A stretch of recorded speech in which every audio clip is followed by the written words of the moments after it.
Seorang wanita memegang ular besar. Ular itu berubah menjadi manusia. Tapi wanita itu tidak menyadarinya. Kemarin Neangan menggali beberapa rebung untuk dibawa pulang. Tapi sayangnya sekopnya macet. Ketika gadis itu menariknya dengan paksa, ujung sekopnya tersangkut. Gadis itu hanya bisa menarik pegangannya. Saat ini ibu dan anak itu tidak tahu harus berbuat apa. Tiba-tiba seekor ular besar merangkak keluar dari gua. Hal ini membuat ibu dan anak tersebut ketakutan. Semua orang dengan cepat klik suka untuk meminta keberuntungan. Neang buru-buru menjelaskan. Gadis itu hanya secara tidak sengaja melecehkan, berharap Dewa Ular akan memaafkanku. Dewa Ular memaafkan kesalahannya dan perlahan mundur ke dalam. Pada saat ini Neang tiba-tiba memanggilnya kembali. Bisakah Dewa Ular memberi saya kembali sekop pinggul? Dewa Ular setuju dengannya. Dewa Ular mendorong sekop, Neang dengan cepat mengambilnya. Kemudian ibu dan anak itu segera berlari. Dan ular di mulut gua masih memperhatikan ibu dan anak mereka. Wanita dalam perjalanan pulang menyebarkan rebung yang telah dia gali ke tanah. Gadis itu ingin meninggalkan petunjuk untuk ular itu. Ular itu melihat rebung yang bertebaran di tanah dan mengerti maksud Neang. Ini mengikuti jejak di tanah. Pada malam hari, ular itu merangkak ke kamar wanita itu. Perlahan-lahan merangkak ke tubuh Neang. Neang sedang tidur dan langsung merasa sangat nyaman. Tiba-tiba gadis itu terbangun dengan kaget. Melihat Neang hendak berteriak, ular itu perlahan menjelma menjadi manusia. Cinta pertama Neang. Tapi Neang tidak bisa mengerti. Gadis dan mantan kekasihnya sedang jatuh cinta. Tiba-tiba seekor ular besar tiba-tiba muncul di hadapannya.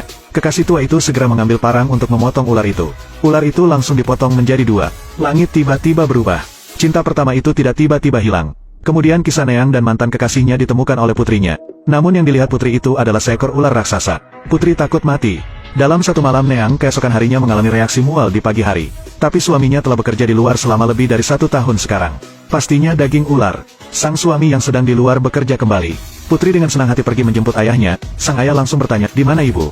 Gadis itu tidak tahu bagaimana harus menjawab. Karena Neang saat ini sedang memegang ular yang sedang tidur. Wanita itu berselingkuh dengan ular. Tiba-tiba, suami Manop yang sedang pergi bekerja, tiba di depan pintu. Ketika Manop berada di luar memanggil istrinya, Neang panik di dalam ruangan. Manop melihat istrinya tidak pernah membuka pintu di luar dan bertanya dengan cemas. Sang istri menyuruh ular itu pergi dengan cepat. Tapi ular itu sepertinya tidak mau pergi.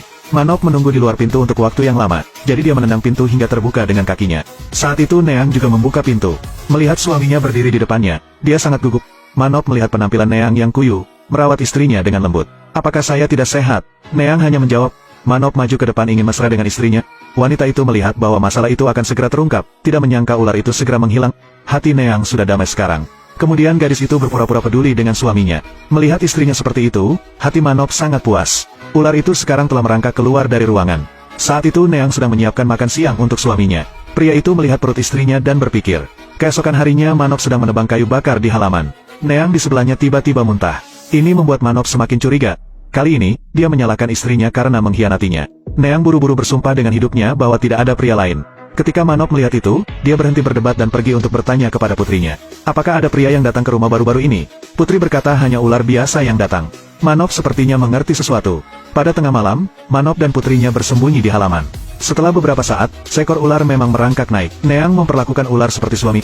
Manop yang bersembunyi di rerumputan patah hati dan putus asa. Sekarang dia mengerti mengapa istrinya hamil. Dia kemudian memiliki pemikiran yang aneh. Kemudian Manop menjadi tenang dan datang ke sebuah pavilion. Dia berencana untuk membalas dendam pada istrinya. Tetapi pada saat ini, seekor ular besar muncul lagi. Seekor ular perlahan merangkak naik ke langit-langit. Pria yang ketakutan, ternyata itu hanya mimpi buruk. Tetapi pria itu langsung memikirkan istrinya. Jadi keesokan harinya dia meminta putrinya untuk memanggil ular itu keluar. Gadis itu sangat ketakutan, tapi dia tetap menurut. Gadis kecil itu berdiri di depan gua dan memanggil beberapa kali. Ular itu secara alami merangkak keluar perlahan. Itu mengikuti putrinya ke depan. Pada saat ini, langit menjadi gelap, dan sesosok secara bertahap muncul. Suami Neang sudah lama disergap di sini.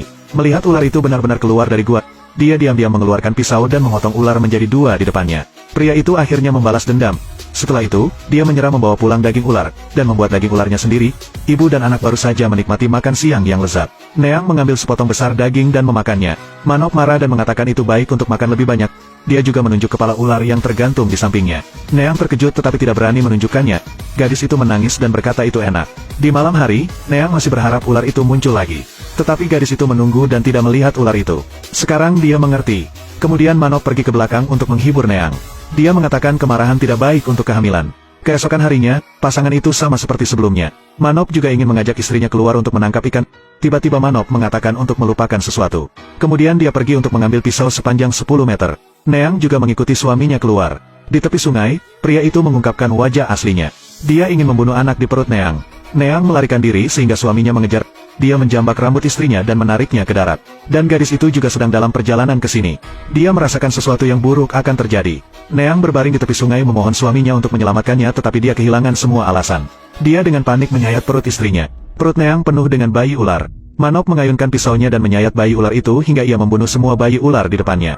Orang gila itu tertawa keras. Akhirnya perseteruan itu terselesaikan. Tapi sekarang seekor ular diam-diam merangkak ke dalam air. Wanita itu bermain dengan ular itu, dan keesokan harinya mengetahui bahwa dia hamil. Sang suami kembali dari kerja dan mengetahui, dia langsung melahirkan istrinya. Tidak heran ada ular kecil yang tak terhitung jumlahnya di perut wanita itu. Manok tanpa henti menebas bayi ular itu. Dia membunuh semua bayi ular di depannya.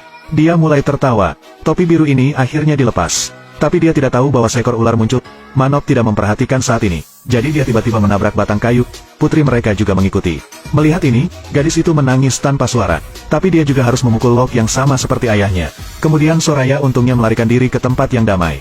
Pada saat ini seorang pria muncul. Tubuhnya memancarkan cahaya.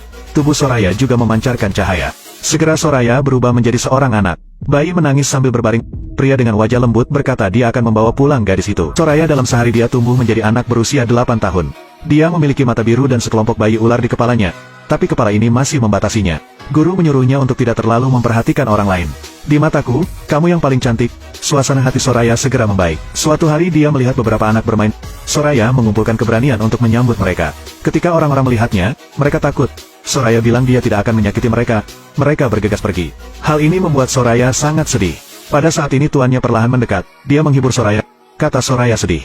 Aku hanya ingin berteman dengan mereka. Tapi semua orang takut padaku. Tuan terus menghiburnya. Kamu berbeda dari manusia. Kamu adalah keturunan dewa ular. Bertekad bahwa hidup ini akan menghadapi banyak kesulitan. Soraya menitikkan air mata, tidak tahu bahwa itu akan lebih sulit nanti. Wanita yang hanya tidur satu hari melahirkan bayi perempuan ini keesokan harinya. Dia memiliki bentuk manusia tapi rambutnya ular. Ini masih mengganggunya. Itu sebabnya anak-anak sering menggertaknya. Kali ini mereka membawa jaring ikan. Soraya memperingatkan para saksi untuk tidak membuat keributan. Mereka menertawakannya sebagai monster. Anak laki-laki itu memimpin dan melemparkan jaring untuk menangkap ikan. Soraya berjongkok untuk menghindar. Jaring ikan kembali menyambar rekan-rekan mereka.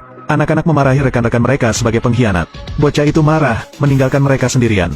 Soraya selalu sangat baik untuk menyelamatkan mereka. Tapi tiga gadis ini mengusirnya, dan kemudian mengatakan kata-kata jahat. Seekor ular tiba-tiba muncul di belakang Soraya. Anak-anak ketakutan ketika ular menjulurkan lidahnya ke arah mereka. Ketiga anak itu ketakutan dan melarikan diri dengan jaring ikan mereka.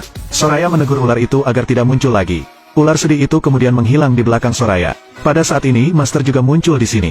Dia memberitahu Soraya, ular ini memiliki hubungan yang tidak bisa dijelaskan denganmu. Dia akan selalu melindungimu. Aku harap kamu juga menyukainya. Setelah mendengar ini, Soraya pun lambat laun menerima ular tersebut. Soraya dibesarkan oleh tuannya untuk menjadi gadis yang cantik dan menawan. Guru ingin memberinya hadiah, merupakan cincin emas berbentuk ular. Soraya sangat gembira. Dia menerima cincin itu dari tuannya. Kemudian keajaiban terjadi. Ular di kepalanya hilang. Soraya kini telah menjadi manusia biasa.